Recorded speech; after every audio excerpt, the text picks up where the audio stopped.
세월호가 굉장히 빠르게 인양이 되고 있습니다. 놀랄 만큼 빠르게 인양이 되고 있어서요. 반 잠수정이 목포까지 가는데 속도가 있기 때문에 천천히 가고 있어요 지금. 8시간 정도가 걸린다고 하잖아요. 목포 신항까지. 예.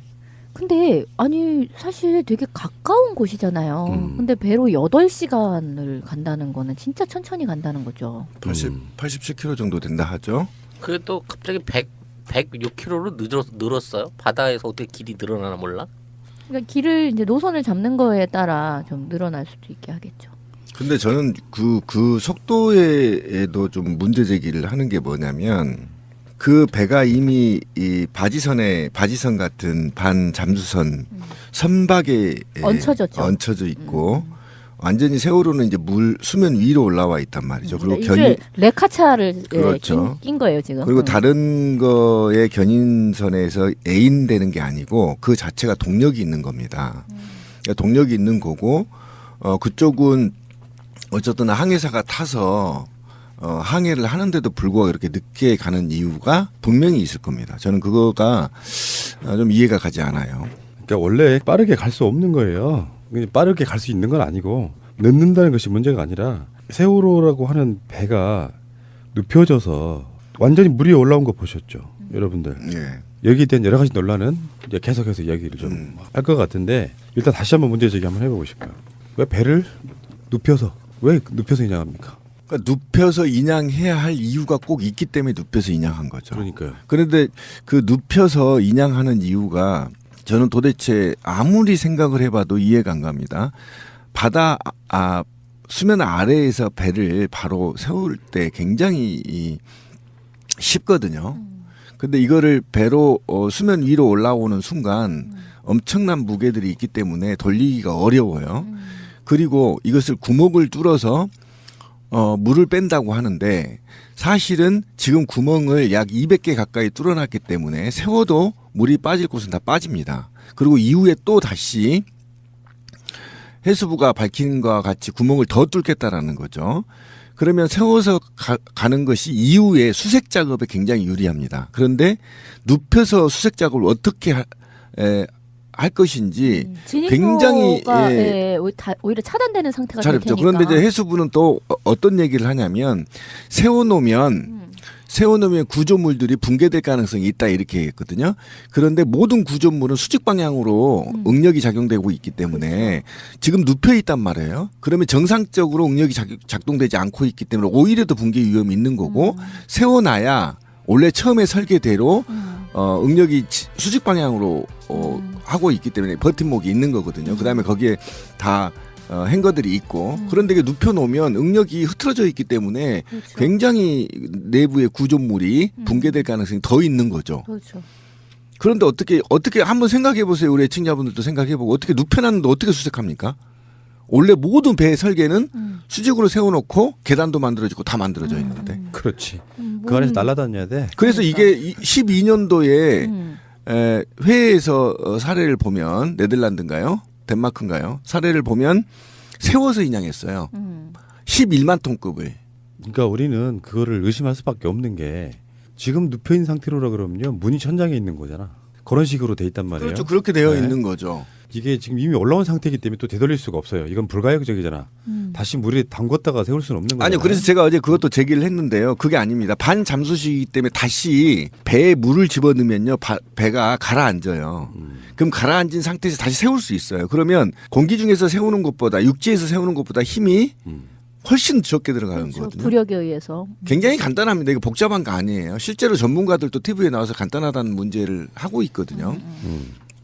그래서 지금이라도 유가족들이나 이 반 잠수선을 예를 들면 반 정도를 가라앉게 해서 거기서 다시 세운다 하더라도 밖에서 하는 것보다 훨씬 외력이 적게 들죠. 근데 저는 의심이 생기는 게 그거예요. 왜 목포 신항을 이렇게 고집을 하지? 하는 거예요.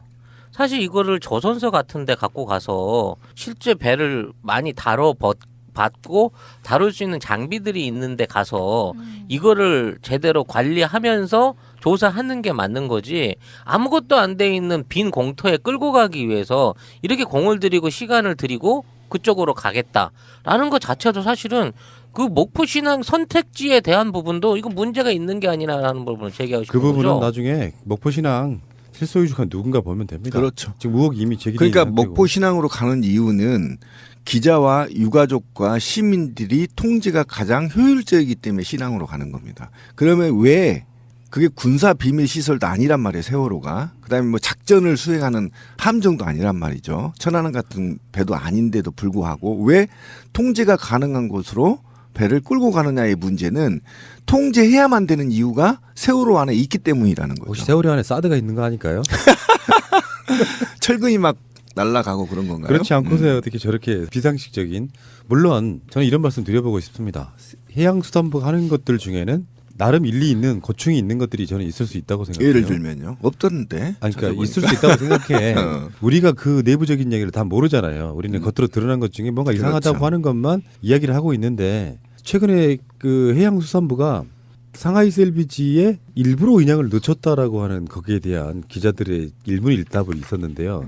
일고에 가치 없다 이런 식으로 이야기를 했거든요. 그러니까 시기를 뭔가 조절한 것 같다. 우리가 느끼기엔 그런 거잖아요. 그러니까 그렇죠. 얼마든지 빨리 건질 수도 있었지만 이제 그것을 딱 홀드하고 있다가 가장 적절한 타이밍에 그것을 건졌다. 이렇게밖에 볼 수 없는 여러 가지 정황이 있었던 그러니까 거잖아요. 거기서 내용이 어떤 거냐면은 계약 사항이 음, 지금 현재는 상하이스 LPG가 쓴 돈이 더 많이 나가고 있는 상태인데 계약을 뭐 어떻게든지 언제까지 해야 되고 나면 정확하게 날짜는 제 기억이 안 나는데 어느 시점까지 하고 나면 그 다음부터는 상하이스 LPG가 자비로 인양하는 그런 구조이기 때문에 상하이스 LPG가 할 수 있었는데 못했다라고 하는 건 말이 안 된다 이렇게 이야기를 하고 아니 있는데요. 근데 전번에 제가 그 말씀을 드렸잖아요. 이미 그 계약 문서상의 계약은 끝이 났대요. 종료가 됐는데 그것과는 무관하게 그 이후에도 상하이스 LPG가 그냥 건져주겠다 이렇게 됐다는 거야. 그럼 왜 그렇지? 그 계약 자체도 되게 좀 이해가 안 가잖아요. 일단 제가 갖는 그 의문점 첫 번째가 그거였어요. 말은 그렇게 할 수 있지. 그럼 사람들 입장에서 보면 어떻게 상하이스 LPG도 하나의 회사인데 적자변면서까지 일부러 늦출 이유가 없다. 그러면 사람들이 고개 끄덕이고 마는데요. 하나 더 추가를 할 수 있어. 이면 계약했나 보네. 생각할 수 있잖아요. 옵션으로 지금까지 버텨주는 게 계약 내용일 수 있잖아. 아 그러니까 그쪽도 그 자체가 불공정 계약인데 원래 장사치들은 그렇게 이야기합니다. 뭔 얘기 아끼면 우리 이익 본 거 별로 없어. 다 손해야 이렇게 이야기하는 것이 첫 번째지만 우리도 믿죠. 뭐 이런 거. 실제로 막 수백억 수천억이 들어가는 문제에 대해서 어떻게 이야기하느냐에 따라 달라지는 거지만 거실들을 그렇게 쳤단 말이에요. 상하이스 LPG는 지금 손해를 보면서까지 인양을 늦출 이유가 없다고 그랬는데 그러니까 지금 이렇게 돼 있어요. 1,200억의 상하이스 LPG가 제가 알기로는 지금 1년이 초과됐기 때문에 지체 상금을 물어야 되거든요. 계약서에는 원래 늦춰지면 늦춰진 만큼 거기에 산정된 지체 상금을 물게 되어 있어요. 그러니까 지금 상하이스 LPG가 지체 상금을 물게 생겼으니까 이제 소송을 하는 거거든요.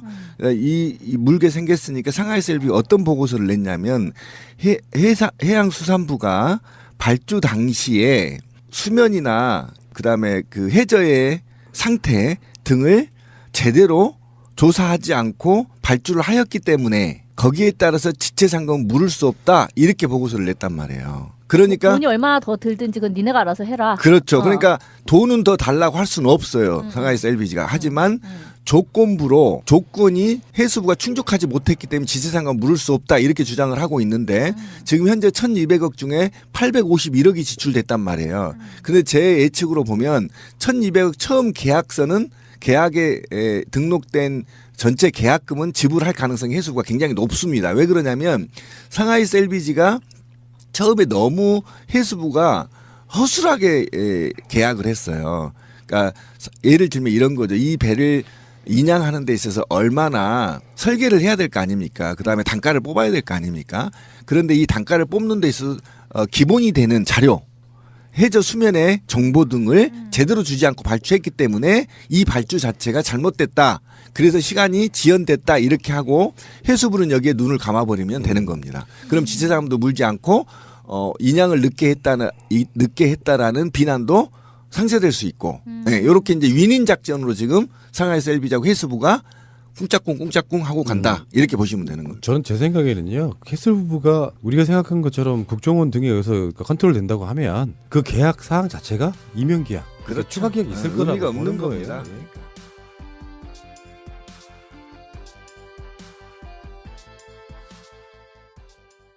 가 저는 도대체 아무리 생각을 해봐도 이해가 안 갑니다.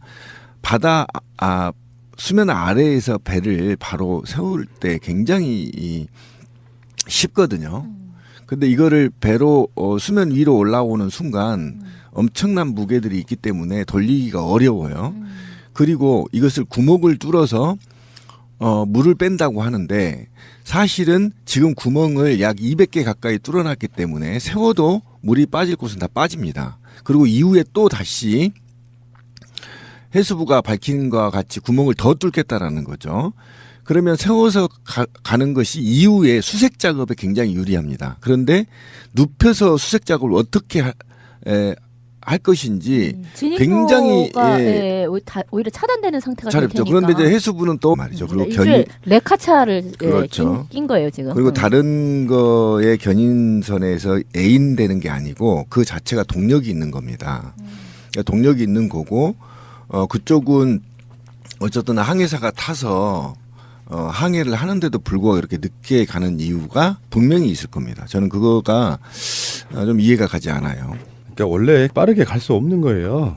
빠르게 갈 수 있는 건 아니고 늦는다는 것이 문제가 아니라 세월호라고 하는 배가 눕혀져서 완전히 물 위에 올라온 거 보셨죠, 여러분들. 예. 여기에 대한 여러 가지 논란은 이제 계속해서 이야기를 좀 할 것 같은데 일단 다시 한번 문제 제기 한번 해보고 싶어요. 왜 배를 눕혀서 인양합니까? 그러니까 눕혀서 인양해야 할 이유가 꼭 있기 때문에 눕혀서 인양한 거죠. 그러니까요. 그런데 그 눕혀서 인양하는 이유 세월호가 굉장히 빠르게 인양이 되고 있습니다. 놀랄 만큼 빠르게 인양이 되고 있어서요. 반 잠수정이 목포까지 가는데 속도가 있기 때문에요. 천천히 가고 있어요 지금. 8시간 정도가 걸린다고 하잖아요. 목포 신항까지. 예. 근데 아니 사실 되게 가까운 곳이잖아요. 근데 배로 8시간을 간다는 거는 진짜 천천히 간다는 거죠. 87km 정도 된다 하죠. 그게 또 갑자기 106km로 늘었어요. 바다에서 어떻게 길이 늘어나나 몰라. 그러니까 길을 이제 노선을 잡는 거에 따라 좀 늘어날 수도 있게 하겠죠. 근데 저는 그 속도에도 좀 문제 제기를 하는 게 뭐냐면 그 배가 이미 이 바지선 같은 반 잠수선 선박에 얹혀져 있고 완전히 세월호는 이제 수면 위로 올라와 있다. 어떤 얘기를 하냐면 세워놓으면 구조물들이 붕괴될 가능성이 있다 이렇게 했거든요. 그런데 모든 구조물은 수직 방향으로 응력이 작용되고 있기 때문에 지금 눕혀 있단 말이에요. 그러면 정상적으로 응력이 작동되지 않고 있기 때문에 오히려 더 붕괴 위험이 있는 거고 세워놔야 원래 처음에 설계대로 응력이 수직 방향으로 하고 있기 때문에 버팀목이 있는 거거든요. 그다음에 거기에 다 행거들이 있고 그런데 이게 눕혀놓으면 응력이 흐트러져 있기 때문에 그렇죠. 굉장히 내부의 구조물이 붕괴될 가능성이 더 있는 거죠. 그렇죠. 그런데 어떻게 한번 생각해 보세요. 우리 애청자분들도 생각해 보고 어떻게 눕혀놨는데 어떻게 수색합니까? 원래 모든 배의 설계는 수직으로 세워놓고 계단도 만들어지고 다 만들어져 있는데. 그렇지.